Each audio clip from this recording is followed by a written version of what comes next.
ఢిల్లీలో రైతుల ఆందోళన కొనసాగుతుంది. శంభు, ఖానౌరీ సరిహద్దుల నుంచి ఢిల్లీ వైపు రైతులు ర్యాలీగా బయలుదేరారు. 1200 ట్రాక్టర్లు, 300 కార్లు, 10 మినీ బస్సులతో 14,000 మంది రైతులు హస్తినా చేరుకునేందుకు ప్రయత్నిస్తున్నారు. దీంతో ఢిల్లీ సరిహద్దుల్లో ఉద్రిక్త పరిస్థితి నెలకొంది. శంభు బార్డర్లో రైతులను నిలువరించేందుకు పోలీసులు టియర్ గ్యాస్ ప్రయోగించారు. అయితే రైతులు మాత్రం శాంతియుతంగా నిరసనలు తెలుపుతున్నామంటున్నారు.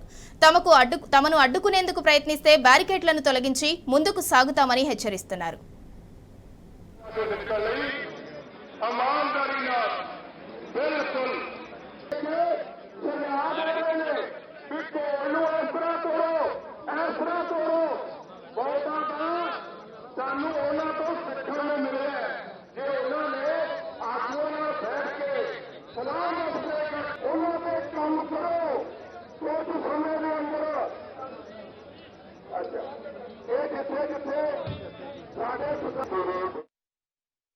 మరోవైపు రైతులతో మరోసారి చర్చలకు సిద్ధంగా ఉందని ప్రకటించింది కేంద్రం. ఈ మేరకు కేంద్ర వ్యవసాయ శాఖ మంత్రి అర్జున్ ముండా ఎక్స్ వేదికగా కీలక ప్రకటన చేశారు.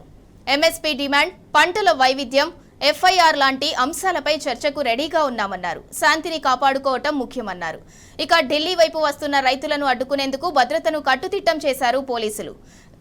జాజీపూర్, టిక్రీ, సింగు సరిహద్దులను పూర్తిగా మూసివేశారు. బార్డర్స్ లో భారీగా భద్రతా బలగాలను మోహరించడమే కాక కాంక్రీట్ బారికేట్లను అడ్డుగా ఉంచారు. నోయిడా, గురుగ్రామ్లలో ట్రాఫిక్ ఆంక్షలు విధించారు.